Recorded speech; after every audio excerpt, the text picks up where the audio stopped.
Olá, bem-vindos ao Conversa Pública. No programa de hoje vamos falar sobre organização financeira. 66% das famílias brasileiras estão endividadas. Eu admito, eu mesmo já passei por alguns problemas financeiros e creio que alguns de vocês que estão nos assistindo agora também. Então, para me ajudar e também ajudar vocês, o Conversa Pública de hoje recebe a educadora financeira e também analista comportamental, Odineia Silva. Olá, Odineia, é um prazer recebê-la. Olá, Web, um prazer é todo meu, gratidão pelo convite e com muito amor e carinho vamos fazer aí um super momento para que a vida de todos aqueles que estão nos acompanhando possa ser impactada e que possa levar prática aí e não ficar somente na teoria através desse momento especial de hoje. Odineia, é bom a gente começar já deixando claro que estar endividado ou até mesmo inadimplente não é um crime. É preciso, muito pelo contrário, não ter vergonha e assumir essa necessidade de mudar o comportamento justamente para que consiga dar o primeiro passo, não é mesmo? É verdade. Estar endividado com certeza não é um crime, muito mais quando a gente vem passando pelo cenário tão delicado da pandemia, não é verdade? São muitas as pessoas que foram prejudicadas por conta do fechamento do comércio, por conta do aumento do desemprego e várias coisas que a gente poderia estar citando aqui nesse momento. Mas a maior decisão, a maior vontade realmente estar em querer sair da dívida, porque são muitas as pessoas que às vezes passam pelo endividamento, mas acham que sou mais um, do jeito que está bom, eu continuo dessa forma. Não, né? Não, são vários os brasileiros que está acontecendo isso. E aí é uma questão até mesmo de caráter, de idoneidade. Estar passando por um problema não significa manter-se nele. É tomar a decisão de querer sair desse problema, quando, é claro, o momento for oportuno. Odineia, devo fazer um enquadramento de refazer as minhas questões financeiras? Devo assumir um compromisso financeiro, entrar em contato com algum fornecedor ou com algum local que eu tenho débito hoje e já assumir uma parcela? Não. O primeiro e mais importante passo é entender qual a nossa atual situação financeira. Eu jamais devo me comprometer com parcelas, com reparcelamentos, se eu ainda não estou com as minhas entradas sólidas. O atual cenário pede sobrevivência. Então, não assuma uma parcela se ainda você não conseguiu nem ter renda suficiente para cobrir os custos necessários para a sobrevivência. E quais são esses custos? Água, luz, telefone, dependendo da situação, porque dependendo, o telefone também pode ser cortado, alimentação, gastos atrelados à saúde, principalmente quando eu preciso de um medicamento controlado, né? O aluguel para alguns dos brasileiros. Então, o primeiro ponto é entender qual é a minha atual situação financeira. E a partir daí, se eu já tenho aí uma renda mensal normalmente entrando, eu posso sim assumir um novo compromisso. Aí sim é o momento de eu entrar em contato com o local ao qual eu tenho débito, verificar fontes, todas as fontes possíveis de renegociação, de obter desconto, né? De parcelar de acordo com o meu orçamento e não simplesmente entrar em contato e faz em 12 vezes de R$ 200. É assumir com responsabilidade o quanto esse R$ 200, no exemplo, vai impactar ou não a minha vida financeira, para que realmente eu possa sair desse quadro de dívida e não simplesmente empurrar com a barriga, digamos assim. Esse é meu ponto de vista atrelado a essa pergunta, Web. Bom, Odineia, a gente sabe que é muito difícil mudar de hábitos, né? E o endividamento ele vem, claro, muitas vezes a gente tem contas que não está conseguindo pagar, mas também por comprar coisas supérfluas. É possível apontar hoje quais são os principais vilões do endividamento? Bom, o que eu mais vejo como os principais vilões, como o principal, na verdade, vilão do endividamento é o cartão de crédito. O cartão de crédito, que até há pouco tempo não existia, né? Até alguns anos atrás, ele antes era substituído pelo pagamento à vista, eu precisava ter o dinheiro para comprar. A partir do momento que o cartão de crédito chegou, como uma fonte de pagamento positiva, muito boa, mas eu preciso saber usá-lo, utilizá-lo de acordo com o meu orçamento. Qual é o teto que eu tenho dentro do meu orçamento que eu posso sim assumir um compromisso com o cartão de crédito? Aquele limite tentador está ali para ser bem utilizado, né? O cartão de crédito, para mim, foi o principal vilão, um dos principais índices de endividamento, falando aqui a nível Brasil, Web. Odineia, eu queria que você falasse também para a gente, então, já que eu comecei a pergunta anterior falando sobre comportamento, não dá para mudar um comportamento de uma forma tão abrupta, porque é muito difícil de conseguir fazer essa mudança se tornar efetiva. Então, quais são as dicas para quem está endividado começar a realmente se organizar financeiramente? Primeiro importante passo é entender o porquê que eu estou endividado, né? O que aconteceu ou quais foram os comportamentos que eu tive no passado, há um ano atrás, há 5 anos atrás, ou no mês passado, enfim, cada um na sua realidade, que me fez chegar a esse quadro de endividamento. Realmente é o amor próprio, é a autoconsciência, é entender o que me trouxe até aqui. Bom, situações que eu escuto aí com muita frequência. Nossa, briguei com meu esposo, fui para o shopping, comprei coisas que eu nem precisava. Esse é um dos pontos que vem aí enfatizando muito com a questão da pandemia. Não é à toa que, infelizmente, o número de divórcio aumentou drasticamente. Esse é um ponto. Além disso, situações de infelicidade com o próprio corpo também vem causando aí um número grotesco de endividamento. Porque se eu não estou satisfeita com o meu corpo, se eu estou me sentindo muito gordinha ou muito magrinha, muitas das vezes eu desconto aonde? Na minha vida financeira.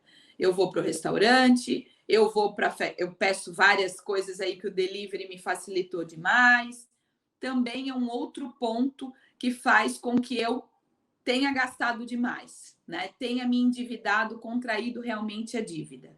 Então, realmente, quando a gente para se analisar, né, entender quais foram os comportamentos que me fizeram chegar a esse nível de endividamento, foi, foi comigo mesmo? Foi, com, quem sabe, com o meu cônjuge ou com algum familiar?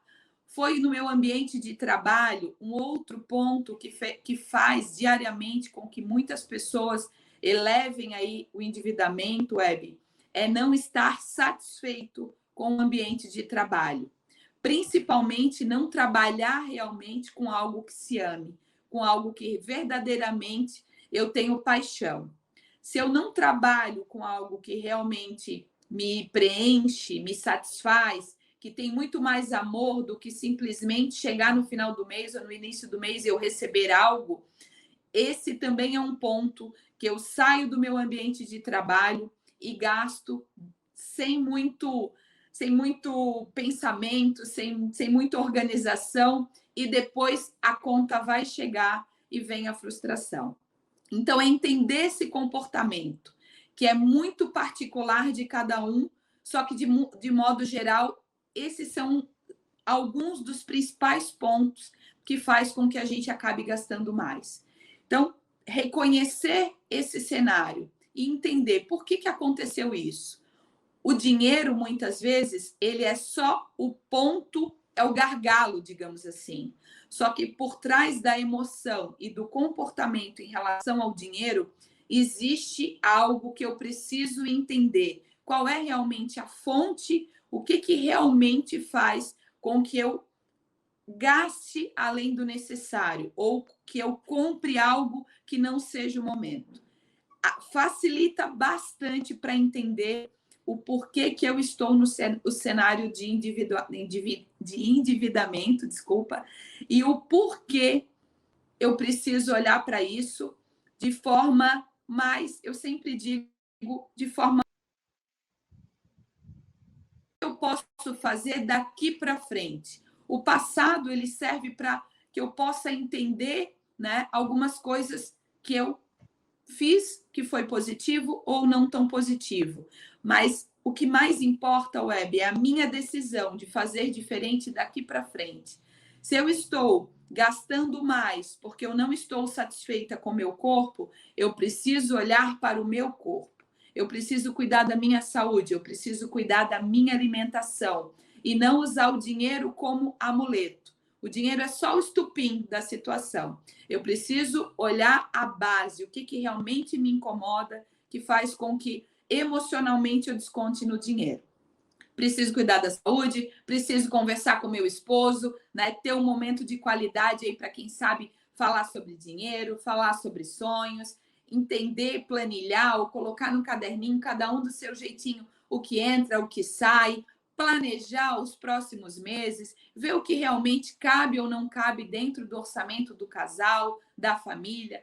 Eu preciso ir na fonte para entender o porquê que eu reajo da forma que eu reajo em relação ao meu dinheiro. Eu queria que você analisasse um dito popular, que é muito importante também, que tem a ver com isso, né? Não importa o quanto eu ganho, mas sim o quanto eu gasto. Você concorda com isso? Bom, são 2 pontos de extrema importância. O quanto eu gasto é, sim, um ponto crucial, né? Porque ganhar mais não significa ter uma vida equilibrada financeiramente. Então, tem muita gente, né? Eu acredito que todos nós que estamos aqui acompanhando conhece alguém que ganha pouco, mas que administra muito bem o seu dinheiro, não é verdade? Como conheço pessoas que ganham muito e não têm nada, né? Eu tenho clientes, por exemplo, que chegaram até mim ganhando 40, 50 mil reais e moram de favor na casa do sogro, por exemplo. Então, ganhar mais não significa ter a vida equilibrada. Então, no meu ponto de vista, Web, é importante o equilíbrio. É importante eu adequar os meus gastos de acordo com a minha entrada, mas também a minha entrada não pode me trazer aquele grau de satisfação, né? Dependendo aí do nível de entrada. Ah, eu ganho 1 salário mínimo, eu ganho 2 salários mínimos e do jeito que tá bom. Não, eu também posso buscar outras formas de entrada. Todos nós, sem exceção, tenho certeza que possui produtos, né, eletrônicos ou até mesmo roupas, calçado. Todo mundo tem dentro da sua casa algo que não faça mais sentido ter dentro de casa. Tenho certeza e deixo até aqui como dica para que você faça esse exercício.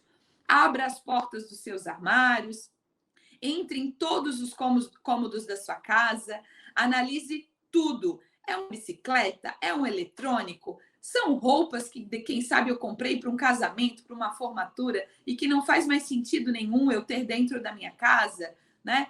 É um eletrônico, de repente, um eletrodoméstico que eu comprei achando que ia gostar, que ia ser muito utilizado e não é. Gente, isso é fonte de renda. Se não faz mais sentido para mim, pode sim fazer sentido para uma outra pessoa que possa estar querendo comprar com preço muito mais atrativo. O consumo consciente está aí em voga, o minimalismo. Podemos sim comprar coisas muito boas, seminovas. E, consequentemente, se tem alguém querendo e eu tenho para vender, tenho aí uma oportunidade de aumentar as minhas entradas.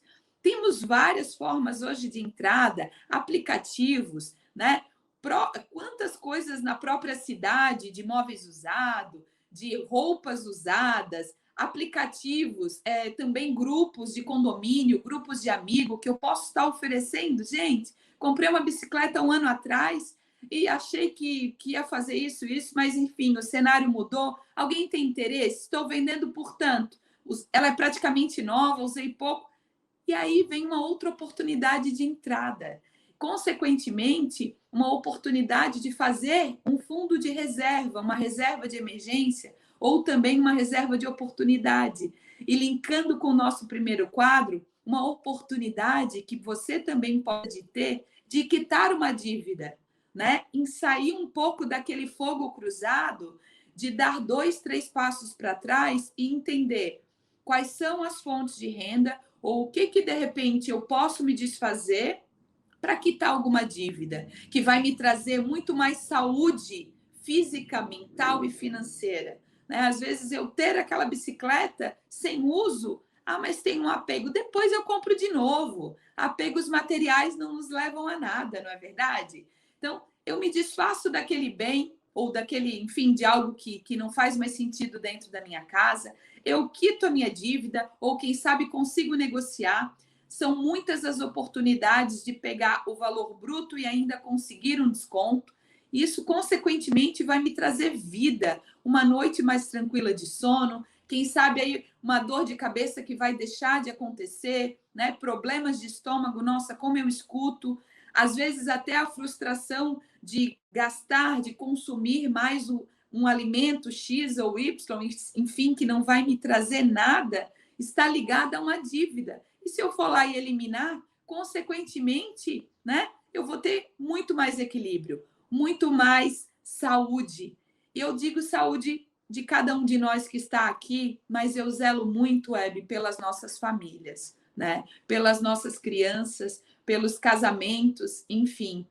Então, tudo que eu posso fazer para evitar uma discussão, uma dor de cabeça, né? Ou, enfim, pensar na minha saúde como um todo, com certeza eu tenho muito mais para ganhar do que aquela bicicleta, do exemplo que eu citei aqui, que está lá parada faz tempo e que não faz mais sentido nenhum ter ela até então. Está falando sobre uma questão financeira e, evidentemente, já se pensa na questão material, só que isso acaba sendo a origem de muitos problemas de relacionamento, Muitos. inclusive. Muitos. A questão do endividamento, os divórcios, dentre os divórcios, a questão do problema financeiro está entre os as três principais fontes, né? As três principais solicitações do divórcio, normalmente, um deles é o financeiro. Isso é um ponto muito grave, porque não é amar ou deixar de amar o meu cônjuge, é não saber dialogar ou não saber trazer esse assunto que, infelizmente, né, Web, a grande maioria das pessoas não teve esse assunto na infância. As escolas, de modo geral, ainda falam muito pouco sobre esse assunto. Educação financeira deveria ser algo ensinado logo nos nossos primeiros anos de vida. Então, se você, papai e mamãe, que está aqui me acompanhando, fale sobre o dinheiro de uma maneira lúdica, mas explique para ele a importância, saiba dizer não para as solicitações aí que os nossos filhos, com frequência, às vezes nos pedem, quero isso, quero aquilo. Poxa, saber dizer não hoje é um ato de amor futuro, né? Então, se eu hoje sei lidar com o não, significa que lá na frente eu vou saber, sim, controlar muito melhor as minhas emoções e os meus impulsos atrelados ao dinheiro. Um ato de amor que pode, sim, salvar sua vida, que pode, sim, salvar seu casamento e que pode, sim, e que vai diretamente impactar na formação dos serzinhos dos indivíduos que nós, papais e mamães, temos aí a obrigação, né? Não é algo que, tipo, dinheiro é um tabu, como por muitos ainda é falado. Ele não pode ser um tabu, porque ele é um meio para tudo, né? Ele é o meio necessário para que a gente possa bancar o mínimo para a sobrevivência, né? A questão da moradia, alimentação, a própria educação, a saúde. Então, precisa sim ser colocado, implantado esse assunto nos almoços em família, nas jantas do casal, não todos os dias, mas pelo menos um momento da semana, falar sobre sonhos, né? Quais são as metas do casal, quais são os objetivos da família ao longo de 2021, quais são as principais metas, o que a gente deseja adquirir, ou quem sabe o que a gente deseja quitar, ou quem sabe o que a gente deseja comprar ou realizar junto. Isso tudo é possível, sim, através do diálogo, através de uma boa conversa. Web. Bom, a gente já está chegando no finalzinho do nosso programa, foi uma conversa muito boa e acaba passando muito rápido. Agora, para finalizar, nós estamos falando sobre economizar, sobre ter organização financeira, mas isso não significa que você tenha que abdicar completamente dos prazeres da vida, como o lazer, ir ao cinema de vez em quando, ir a um restaurante, especialmente quando a pandemia acabar. Muito pelo contrário, né? Organizar a vida financeira ajuda com que você faça essas coisas sem ter aquele peso na consciência, não é mesmo, Odneia? É isso mesmo, Web. Se eu tenho um controlezinho no meu formato, vai ser numa planilha Excel, vai ser num caderninho, mas a dica que eu deixo para todos os que estão nos acompanhando é: estabeleça teto de gastos para os próximos meses. Vamos falar de fevereiro, por exemplo. Quanto eu posso gastar com moradia? Estabeleça teto de gastos para energia, para água, né, para o aluguel. Estabeleça teto de gastos atrelado à alimentação, ao supermercado. Por quê? Porque se eu tenho teto de gastos, por exemplo, vou citar um exemplo para ficar mais fácil. Vamos imaginar que eu ganho R$ 1.000. O primeiro compromisso é tirar um valor ou um percentual e colocar na minha reserva financeira. Odineia, mas eu não consigo guardar R$ 100. Gente, comece guardando R$ 5, R$ 10, R$ 50, por mais simbólico que seja, mas comece, para que você possa ter uma reserva para possíveis emergências ou oportunidade. Tirei R$ 50, sobrou quanto? 950 para o meu planejamento de fevereiro, março, abril. Quanto que eu posso gastar de energia elétrica? Quanto que eu posso gastar de supermercado? Quanto que eu posso gastar para o lazer? Sim, o lazer precisa estar no nosso planejamento, o lazer precisa estar no nosso orçamento. Se de repente agora não dá para colocar muita coisa, mas faça com um pouco que você tem muito. O que mais sentimos no dia a dia é a carência de bons momentos. Que seja uma pipoca num cineminha em casa, né? Que seja aí uma barrinha de chocolate, independe o que for, que seja um passeio num local, né, ao ar livre, faça um piquenique com frutas. Gente, é adequar ao meu cenário, mas não deixe de tirar dentro do seu orçamento um valorzinho para sim, para o lazer, para bons momentos, que sejam individuais, para o casal ou para a família. Odneia, eu quero te agradecer muito pela participação aqui no Conversa Pública, foi um bate-papo muito esclarecedor, então o espaço está aberto para voltar a falar sobre essa economia doméstica, organização financeira. Ter o maior amor e carinho para ajudá-lo a ter uma vida mais tranquila, mais equilibrada e com muito mais liberdade, para que você possa aproveitar as pessoas que você ama. Gratidão imensa pelo convite, Web. Uma boa tarde a todos. Bom, com isso nós vamos ficando por aqui. Mais uma vez agradecendo a sua participação aqui no Conversa Pública. Um grande abraço e até a próxima edição. Até, obrigada.